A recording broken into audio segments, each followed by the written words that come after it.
नमस्कार, स्वागत है आप सभी का हमारे YouTube चैनल रामबाण ट्यूटोरियल पे।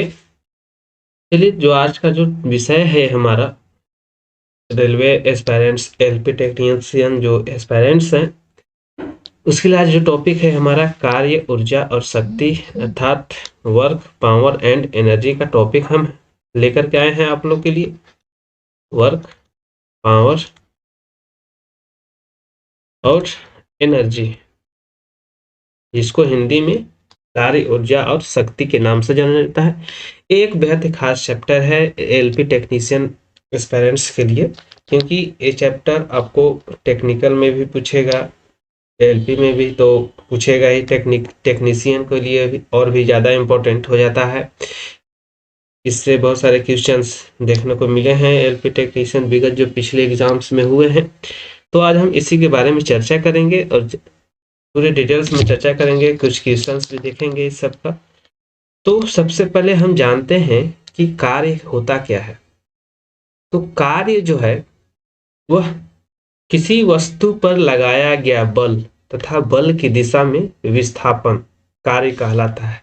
अर्थात क्या है, मान लीजिए एक वस्तु है, एक ऑब्जेक्ट है एम वस्तु, एम इसका मास है, इस पर एक फोर्स लगाया जाता है, एफ लगाया जाता है, फोर्स लगाया जाता है।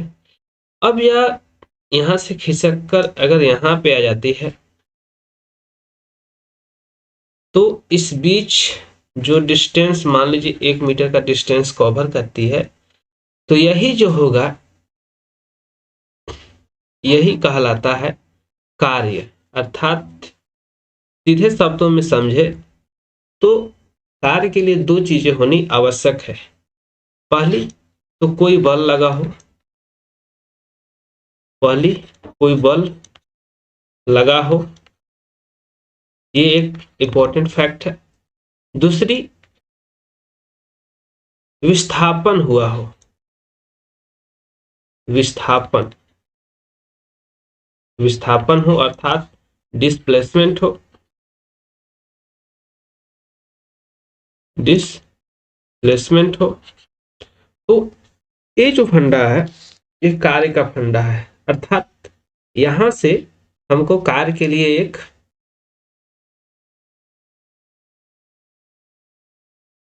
फॉर्मूला मिल जाता है, वर्क के लिए एक फॉर्मूला मिल जाता है, कार्य बराबर बल गुने बल इंटू विस्थापन। ठीक है, अर्थात work equal to force into displacement. ठीक है, साथ साथ जो नोट्स बनाना चाहते हैं वो नोट्स बनाते चलेंगे।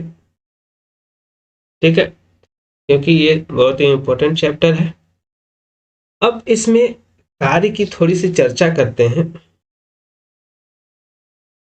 तो कार्य का जो वैज्ञानिक संकल्पना है उसमें दो बातें सामने निकल के आती हैं। पहली तो जैसे मान लिया जाए एक लकड़ी का गुटका है, उसको अगर हम धकेलते हैं, एक फोर्स लगा करके धकेलते हैं, तो वो गुटका कुछ दूरी तय करता है। अब आपने क्या किया, उस गुटके पर बल लगाया और उस गुटके को स्थापित कर दिया। तो इस स्थिति में क्या कहा जाएगा, इस स्थिति में कहा जाएगा कि कार्य हुआ है। अगर यही स्थिति में आप खुद ज्यादा फोर्स लगा रहे हैं लेकिन उसका डिस्प्लेसमेंट नहीं हो रहा था, इस स्थिति में क्या होगा, इस स्थिति में कहा जाएगा कि कार्य नहीं हुआ है। तो सीधे शब्दों में कार्य की जो परिभाषा है कि किसी वस्तु पर लगाया गया बल तथा बल की दिशा में विस्थापन कार्य कहलाता है। क्या कहलाता है, कार्य कहलाता है, वर्क कहलाता है। ठीक है, अब क्या है, अब इसको एक क्वेश्चन के माध्यम से समझते हैं। क्या है, मान लीजिए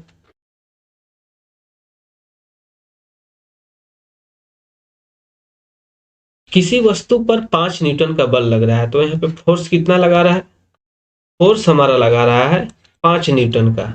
ठीक है, अब यह वस्तु बल की दिशा में 2 मीटर तक विस्थापित होती है, अर्थात डी कितना हो गया इसका, डी हो गया इसका 2 मीटर। अब क्वेश्चन में पूछता है यदि विस्थापन होते समय लगातार वस्तु पर बल लगता है तो समीकरण के अनुसार कार्य क्या होगा। ठीक है, तो कार्य वर्क बराबर क्या फार्मूला होता है, फोर्स इंटू डिस्प्लेसमेंट। ठीक है, तो क्या होगा, फोर्स कितना है 5 है, डिस्प्लेसमेंट कितना है 2 है, तो कितना हो जाएगा 10 न्यूटन मीटर। न्यूटन मीटर जो है वह कार्य का एसआई मात्रक है, एसआई यूनिट है न्यूटन मीटर। ठीक है, अर्थात क्या न्यूटन यहाँ पे, यहाँ से न्यूटन आ गया, यहाँ से मीटर आ गया, तो ये दोनों मिल करके वर्क का एसआई यूनिट बनाते हैं। तो क्या हो गया, एसआई यूनिट क्या हो गया, न्यूटन मीटर हो गया। ठीक है, इस चीज को नोट डाउन करेंगे कि कार्य का एसआई मात्रक क्या हो गया, न्यूटन हो गया। ठीक है, आगे चलते हैं। कार्य जो है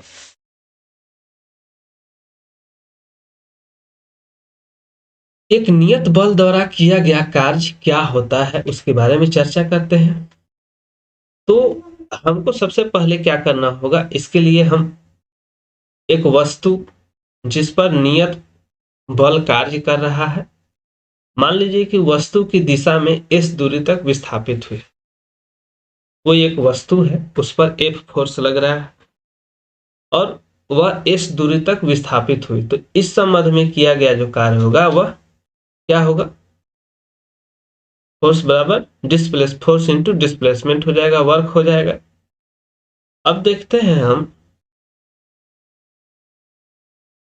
एक और क्वेश्चन के माध्यम से देखते हैं, एक और क्वेश्चन के माध्यम से हम देखते हैं। कहा जा रहा है कि एक कूली 15 केजी का बोझ धरती से 1.5 मीटर ऊपर उठा करके अपने सर पे रखता है, क्या करता है। तो यहाँ पे क्या हमको मिला, मास मिला, कितना मिला 15 केजी मिला, और डिस्टेंस मिला, कितना मिला 1.5 मीटर मिला। तो पूछता है कि बोझे पर किए गए कार्य का परिकल्पना कीजिए, यानी कि मान ज्ञात कीजिए। तो m कितना हो गया 15 केजी, d कितना हो जाएगा 1.5 हो गया, d यानी कि इसको s मान लीजिए, डिस्प्लेसमेंट s मान लीजिए 1.5 मीटर। अब पूछता है वर्क कार्य कितना हुआ, तो वर्क बराबर क्या है F इंटू एस है।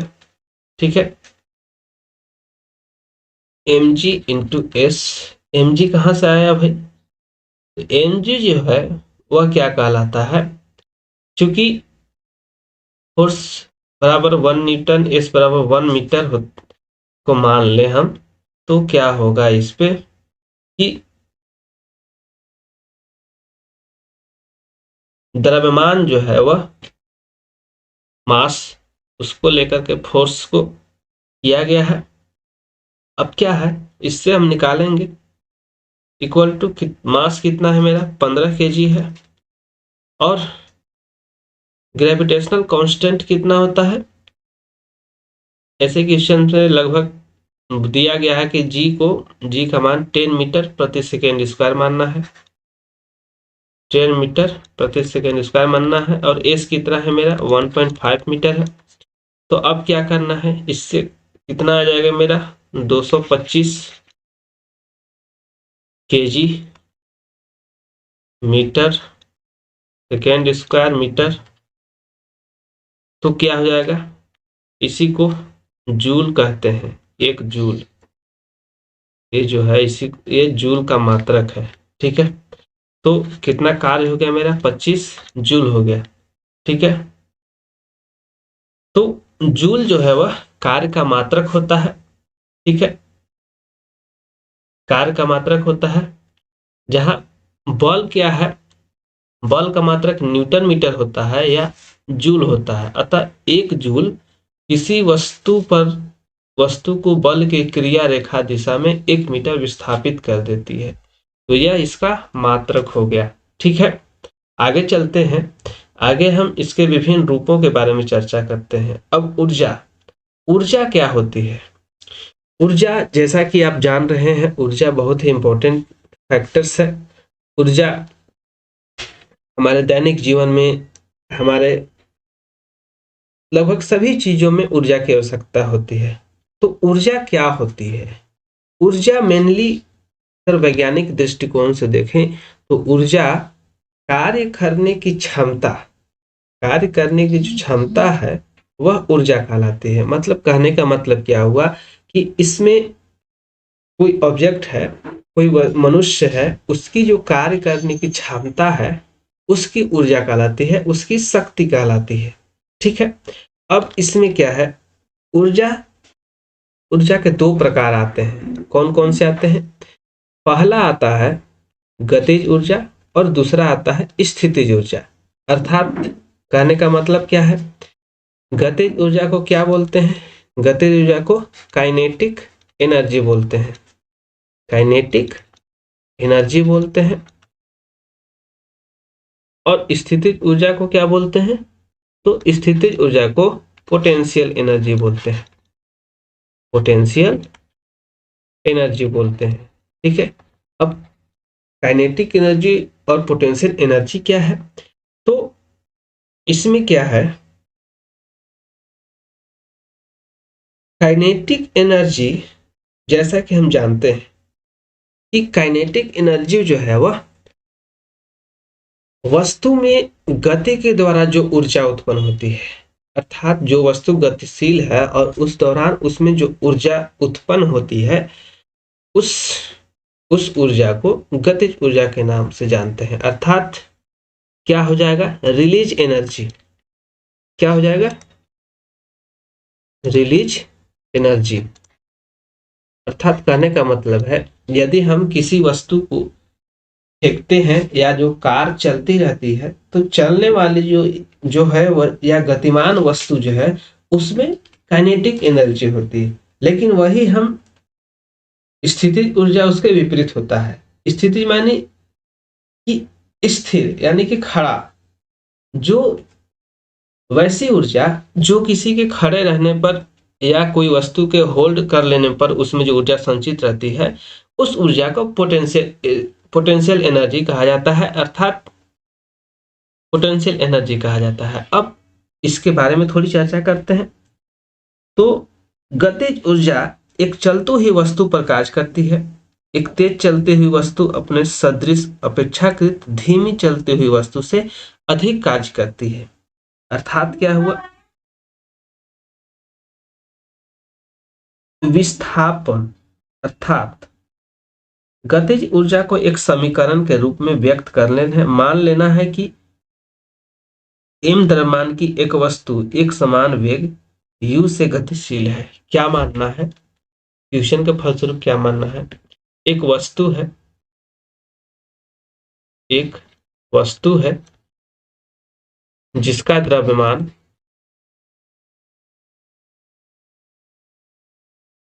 m है। ठीक है। और u गति से गति कर रही है, चल रही है। ठीक है। अब मानना है कि एक नियत बल, यानी कि फोर्स, विस्थापन की दिशा में लगता है, तो वस्तु इस दूरी तक विस्थापित हो जाती है। ठीक है। तो वर्क बराबर एफ हो जाएगा। अब क्या करना है, एक समान त्वरण से गतिशील किसी वस्तु के प्रारंभिक वेग अंतिम वेग तक विस्थापन, इसके बीच में निम्न संबंध हो जाता है। तो इससे एक समीकरण निकल के सामने आता है। क्या आता है, v square minus you square बराबर 2as। ये एक समीकरण निकल के सामने आता है। अर्थात गति के समीकरण के फलस्वरूप एक समीकरण निकल के सामने आता है ऊर्जा के लिए। ठीक है। अब यहां से s बराबर क्या हो जाएगा, s बराबर हो जाएगा मेरा डिस्प्लेसमेंट बराबर हो जाएगा v square minus you square divided 2as हो जाएगा। ठीक है। अब क्या करेंगे, हमें ज्ञात है कि F बराबर ma होता है, मास इंटू एक्सेलरेशन। तो हम क्या करेंगे, इस चीज को ये जो मेरा आया है उसमें पुट करेंगे तो यहां से मेरा क्या निकल के आएगा, कार्य बराबर क्या हो जाएगा, W equal to M A into M A अर्थात डिस्प्लेसमेंट को एम ए लिया गया, फोर्स लिया गया है, ठीक है, V square minus U square by 2 AS हो जाएगा। अब क्या होगा,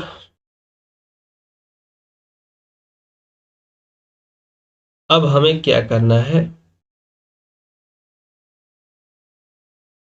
यहां से लेकर के W equal to half mv square अर्थात काइनेटिक एनर्जी का फॉर्मूला हम निकाल रहे हैं यहां से 11.3 में क्या आया है,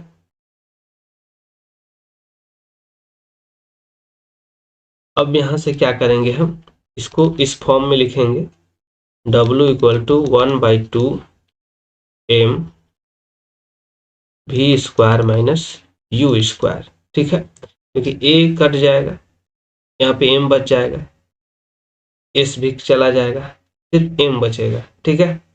अब क्या करेंगे, जब वस्तु गति अपनी विराम अवस्था से प्रारंभ करते हैं तो u बराबर 0, ठीक है, यानी कि जब विराम अवस्था से गति शुरू करेगी कोई वस्तु तो उस समय उसका वेग इनिशियल जो वेलोसिटी होगी वह तो 0 हो जाएगी।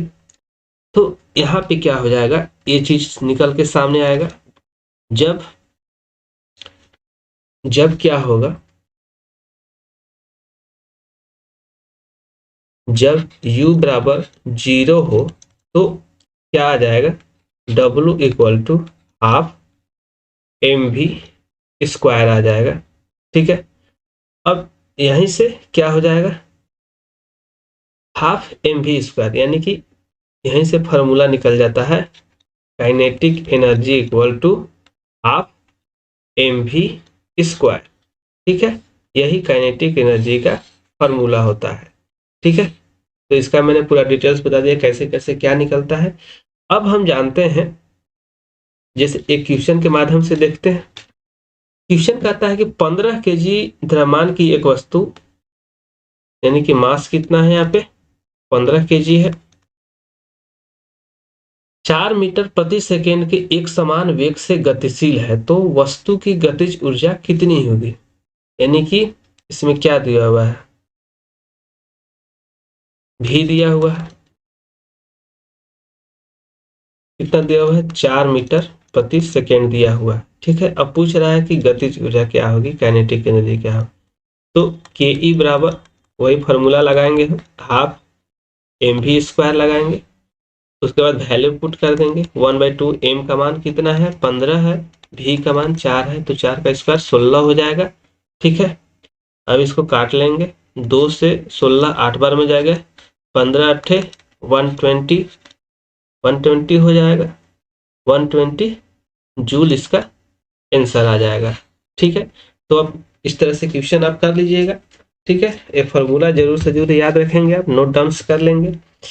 अब देखते हैं पोटेंशियल एनर्जी के बारे में। तो पोटेंशियल एनर्जी जो है अर्थात स्थितिज ऊर्जा जो है वह क्या होती है, मेनली स्टोर की हुई ऊर्जा को स्थितिज ऊर्जा, जैसे कि धनुष की डोरी को खींच करके रखेंगे तो उसमें एक स्थितिज ऊर्जा संचित रहती है, जैसे क्या होगा,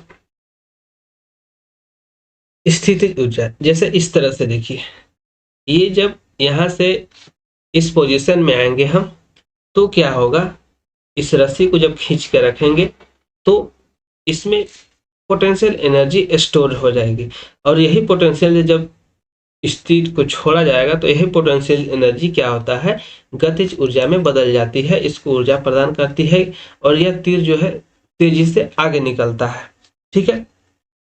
क्या होगा, यदि आप किसी रबर बैंड को खींचते हैं तो आप कुछ ऊर्जा स्थानांतरित करते हैं, बैंड में स्थानांतरित की गई ऊर्जा इसमें स्थितिज ऊर्जा के रूप में संचित हो जाती है, ठीक है। क्या है, किसी वस्तु को किसी ऊंचाई तक उठाने में इसकी ऊर्जा में वृद्धि होती है, इसका कारण है कि इसके ऊपर उठाने में इस पर गुरुत्व बल के विरुद्ध कार्य किया जाता है, क्या होता है, मान लेना है एक m द्रव्यमान की वस्तु के बारे में विचार कीजिए जिसे धरती से h ऊंचाई तक उठाया जाता है।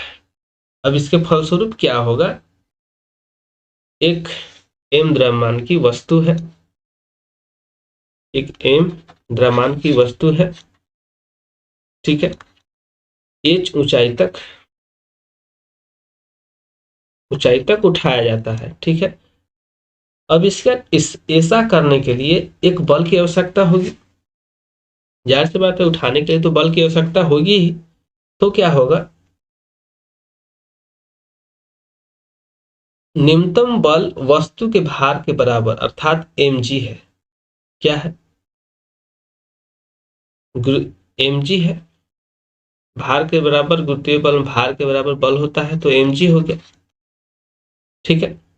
वस्तु में इस पर किए गए कार्य के बराबर ऊर्जा उपार्जित होगी। मान लीजिए कि वस्तु पर गुरुत्वीय बल के विरुद्ध किया गया कार्य W है, कार्य को W तो मानना ही है, तो वर्क बराबर क्या हो जाएगा, बल गुने विस्थापन, बल इंटू विस्थापन, ठीक है। अब यहां से क्या करना है हमको, यहां से देखना है बल अर्थात बल को क्या किया गया है mg, अर्थात mg के बराबर है मास इंटू ग्रेविटी के बराबर है। बल जो पृथ्वी पर जो भार होता है वह किसके बराबर है, मास इंटू ग्रेविटी के बराबर होता है। तो इंटू क्या हो जाएगा, h हो जाएगा, जो डिस्प्लेसमेंट है वो h हो जाएगा, और यहीं से क्या निकल के आ जाएगा, mg h निकल के आ जाएगा, ठीक है। अब क्या करना है, यही फॉर्मूला क्या होता है, गतिज ऊर्जा का फॉर्मूला होता है अर्थात पोटेंशियल एनर्जी का स्थितिज ऊर्जा का फॉर्मूला आ जाता है, ईपी बराबर mgh आ जाता है, ठीक है। अब इसमें कुछ क्वेश्चंस देख लेते हैं क्या है। तो क्वेश्चंस है 10 केजी द्रव्यमान की एक वस्तु से धरती से 6 मीटर की ऊंचाई तक उठाया गया है, इस वस्तु में विद्यमान ऊर्जा का परिकलन कीजिए। क्या कहता है, क्वेश्चंस है एक वस्तु है जिसकी मास कितना है, मास इसका है 10 केजी, ठीक है। कितनी ऊंचाई तक उठाया जाता है, अर्थात h जो है कितने ऊंचाई तक उठाया जाता है, 6 मीटर। पूछता है कि और g का मान जो है वह दिया हुआ है 9.8 मीटर प्रति सेकेंड स्क्वायर दिया हुआ है। g का मान आपको क्वेश्चन में हमेशा दिया हुआ, क्योंकि ये g का मान क्या है, ग्रेविटेशनल कांस्टेंट है, ग्रेविटेशनल कांस्टेंट, ठीक है, ग्रेविटेशनल कांस्टेंट है। ये आपको हमेशा दिया रहेगा, कभी 9.8 दिया रहेगा और फिर कभी 10 दिया हुआ रहता है, ठीक है। तो दोनों में से जो भी दिया रहता है उसी को लेकर के आपको क्वेश्चन सॉल्व करनी होती है, ठीक है। तो अब चलिए आगे बढ़ते हैं। अब क्या लगाना है, ऊर्जा ज्ञात करना है हमको, अर्थात पोटेंशियल ऊर्जा ज्ञात करनी है, ईपी ज्ञात करनी है। तो ईपी का फॉर्मूला क्या होता है, mgh होता है। m मेरे पास है कितना है, 10 है, g का मान कितना दिया हुआ है, 9.8 दिया हुआ है, 9.8 दिया हुआ है, इंटू h का मान कितना दिया हुआ है, 6 मीटर दिया हुआ है। अब इसको कट कर लेंगे, सबको गुना कर लेंगे, 10 6 जा 60, 60 इंटू 9 करोगे 9 छक 54, 588 जूल के लगभग में इसका आंसर आएगा, 588 जूल इसका सही आंसर होगा, ठीक है। 588 जूल क्या होगा, इसका सही आंसर होगा, ठीक है। तो इस तरह से हम क्वेश्चन को सॉल्व करते हुए आगे बढ़ेंगे, ठीक है। अब हम लोग ऊर्जा के रूपों के बारे में देख लिए, अब चर्चा करेंगे हम ऊर्जा संरक्षण के नियम क्या होते हैं, ऊर्जा संरक्षण के नियम क्या है। तो ऊर्जा क्या है, ऊर्जा एक ऐसा कंटेंट्स है जो क्या करती है,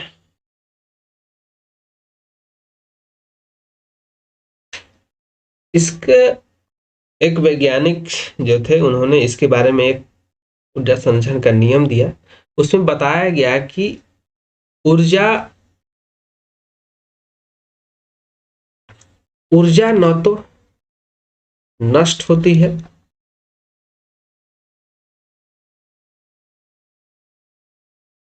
और ना ही उसका सृजन किया जा सकता है।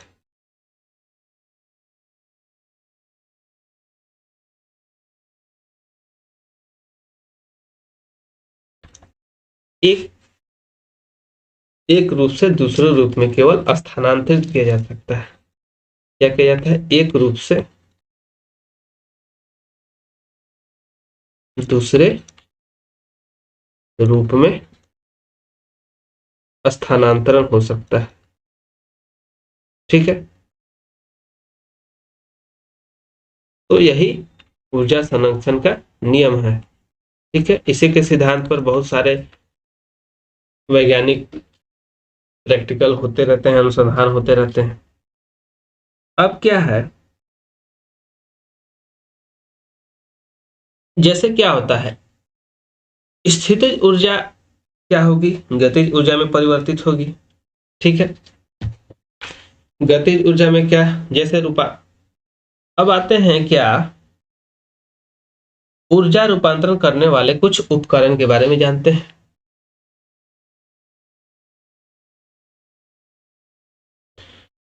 ऊर्जा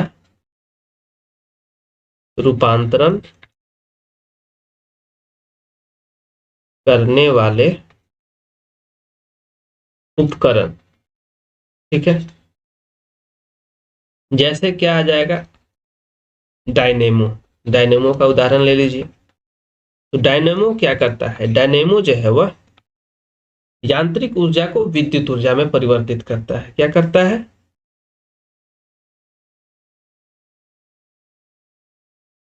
यांत्रिक ऊर्जा को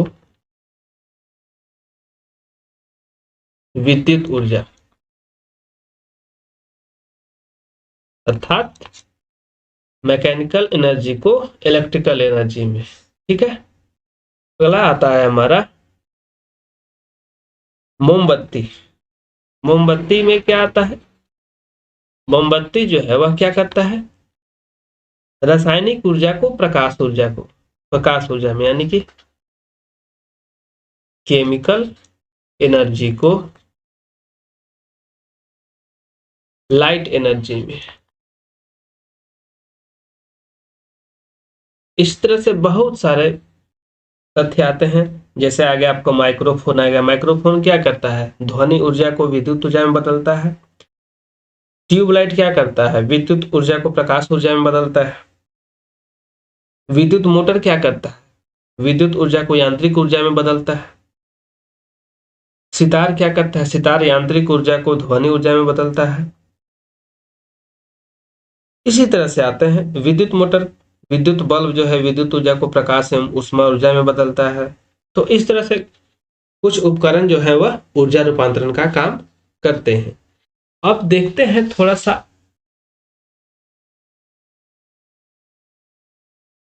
आगे चलते हैं और देखते हैं शक्ति के बारे में। शक्ति क्या है? कार्य करने की दर। कार्य करने की जो दर है क्या कहलाती है? यही तो शक्ति कहलाती है। कार्य करने की जो दर है वही तो क्या कहलाती है? शक्ति कहलाती है। जैसे क्या है, मान लीजिए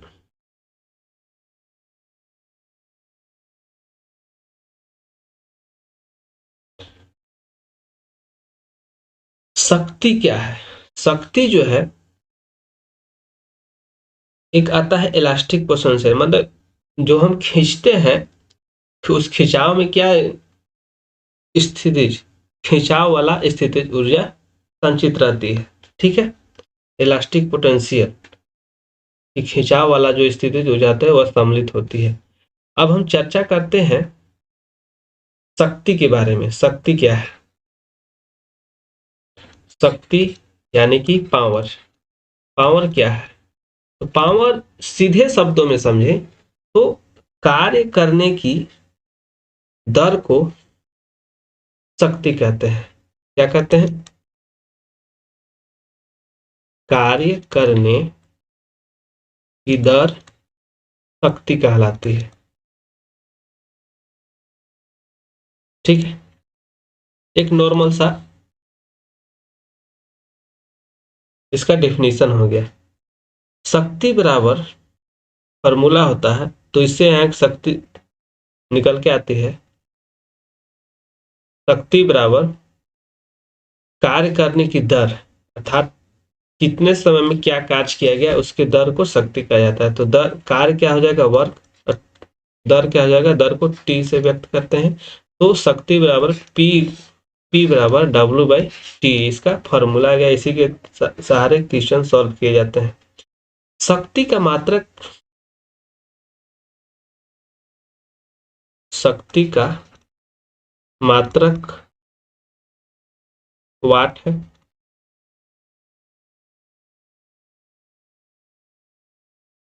वाट है, ठीक है, जिसको जेम्स वाट नामक एक वैज्ञानिक ने खोज किया था। ठीक है, अब क्या होगी, शक्ति 1 सेकेंड में 1 जूल कार्य करता है। हम कह सकते हैं कि यदि ऊर्जा के उपयोग की दर 1 जूल प्रति सेकेंड हो तो शक्ति 1 वाट होगी। तो 1 वाट बराबर 1 जूल पर सेकेंड। 1 वाट बराबर क्या होता है, 1 वाट बराबर 1 जूल पर सेकेंड होता है। ठीक है, जूल को हम बड़े बड़े दर ज्ञात करने के लिए क्या करते हैं, किलोवाट मापते हैं। तो 1 किलोवाट बराबर 1000 जूल होता है,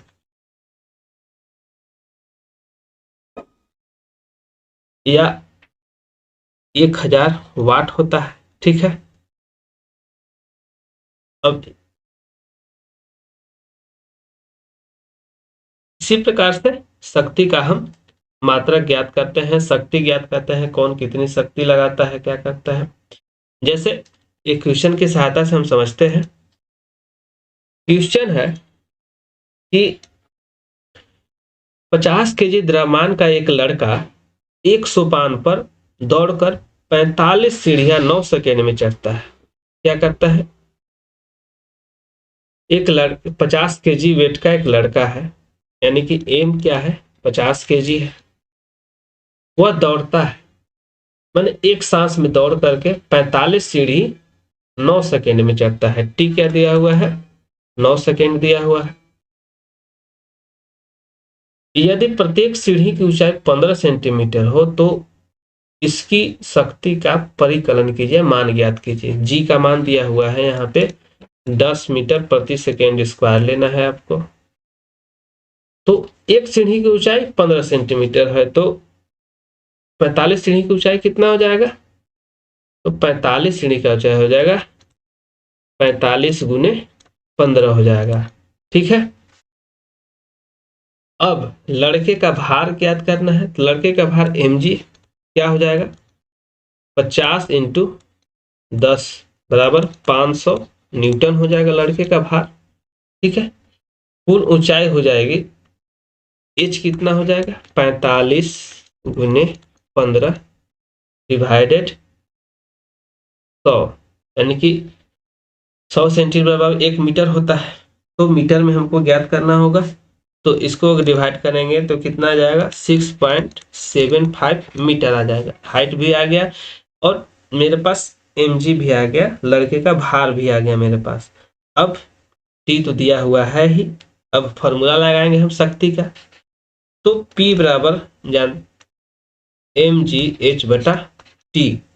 ठीक है, किया गया कार्य बटा लिया गया समय, क्या आएगा, mg कितना आ जाएगा मेरा 500 न्यूटन है मेरे पास, इंटू h कितना है मेरे पास 6.75 मीटर है। उसके बाद क्या है, t मेरे पास 9 सेकेंड है। अब कटेगा तो काट लेना है, कटेगा ही। ठीक है, तो ये सब कट करके मेरा आ जाएगा आंसर 375 वाट आ जाएगा। ठीक है, तो लड़के की शक्ति 375 वाट हो जाएगी। ठीक है, इस तरह से क्वेश्चन को सॉल्व करना है। ठीक है, तो यही शक्ति का फंडा था। ऊर्जा का व्यावसायिक मात्रक जो होता है वह किलोवाट घंटा भी होता है। तो इस तरह से देखना है क्या है, कैसे है। यदि किसी वस्तु का विस्थापन शून्य है तो किया गया कार्य शून्य होगा। क्या होगा? कुछ की पॉइंट्स लिख लीजिए, कुछ की पॉइंट्स लिख लीजिए। पहला क्या है? यदि किसी वस्तु का विस्थापन विस्थापन शून्य हो तो किया गया कार्य भी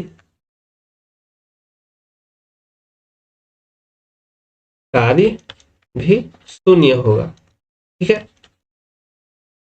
तो कार्य के लिए दो बातें चीज, यहाँ से दो बातें चीज होनी आवश्यक समझे जाते हैं। पहला कि उस पर कोई बल लग रहा होगा, दूसरा कि कुछ विस्थापन हो, तभी कार्य समझा जाएगा, अन्यथा नहीं समझा जाएगा। ठीक है। अब क्या होगा? एक और की पॉइंट्स लिख लेना है।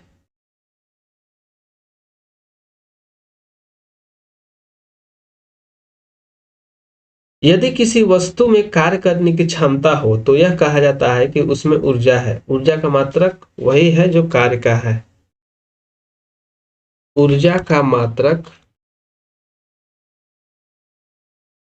वही है जो कार्य का है। ठीक है। अर्थात कार्य और ऊर्जा दोनों का मात्रक सेम है। तो इस तरह से हमने आज के सेशन में कार्य, ऊर्जा, ये सब के बारे में, और प्रकृति में बहुत सारे रूप में ऊर्जा विद्यमान रहती है, जैसे गतिज ऊर्जा, स्थितिज ऊर्जा, उष्मीय ऊर्जा, रासायनिक ऊर्जा, ये सब प्रकृति में, यांत्रिक ऊर्जा हो गया, ये सब प्रकृति में विभिन्न रूप में ऊर्जाएं मौजूद रहती है। ठीक है। तो इस तरह से ऊर्जा का ना तो सृजन किया जा सकता है, न उसे नष्ट किया जा सकता है, बस वह एक रूप से दूसरे रूप में ट्रांसफर हो सकता है। यही ऊर्जा संरक्षण के नियम है। तो आज के सेशन में हमने चर्चा की है, जितने भी सारे चर्चा किए, आशा है ये आप लोग को बेहद उपयोगी साबित होंगे। रेलवे एलपी टेक्नीशियन एस्पायरेंट्स के लिए, एसएससी वगैरह के लिए, सभी एग्जाम्स के लिए। और सेशन पसंद आए तो चैनल को जरूर से जरूर सब्सक्राइब करें और बेल आइकन को जरूर दबाएं, ताकि हमारी वीडियोस की नोटिफिकेशन आप लोग तक पहुंचती रहे। तब तक लिए जय हिंद, जय भारत।